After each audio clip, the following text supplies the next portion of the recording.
All right, let's get right into it. We're going to talk about a doctor's advice for a problem that is super common in relationships, but one that almost nobody wants to talk about out loud. It's a tough question, I know. But have you ever been there? That moment where you look at the person you're supposed to love most and you just feel empty? Or even worse, that bitter feeling of resentment starts creeping in. Well, if that question hits a little too close to home, the first thing you need to know is you are so not alone. This is a quiet struggle happening behind closed doors everywhere. Let's take a look at just how common it really is. Now let's look at the numbers, because they tell a really fascinating and kind of surprising story about marriage today. A recent survey found something pretty startling. 1 in every 3 wives said that they actually dislike their husband more as time goes on. Think about that for a second. 1 in 3. That's a huge number, and it points to something much deeper going on. And this chart, well, kind of paints the picture, doesn't it? We've got a marital satisfaction gap. While 78% of husbands say they're satisfied, that number drops all the way down to 69% for wives.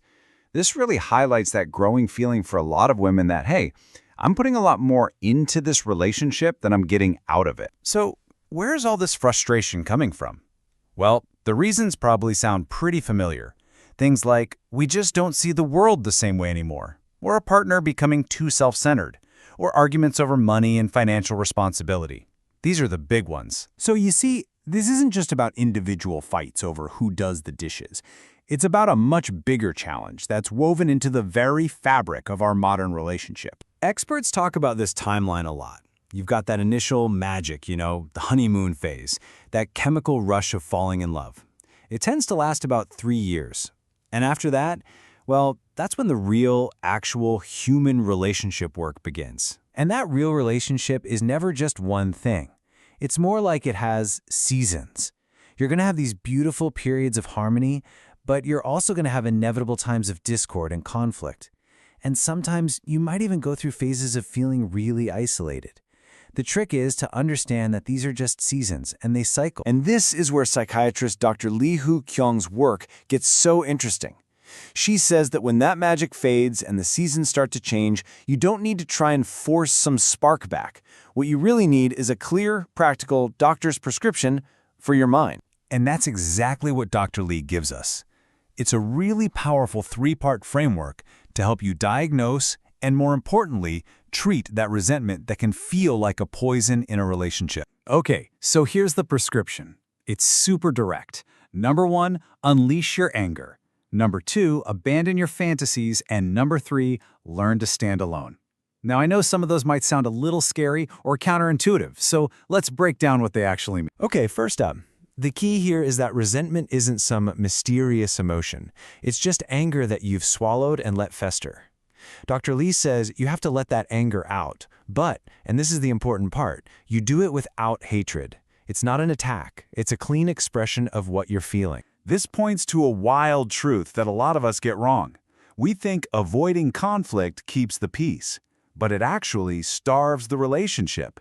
Healthy conflict, where you can both actually talk about what's bothering you, is what helps you grow. All right, let's get to the second prescription, because this one is a real game changer.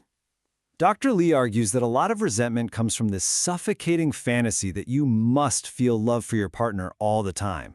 That feeling of obligation, that you have to feel it, it kills any chance of feeling it for real. So what's the solution? Stop trying so damn hard to feel love. Instead, step back.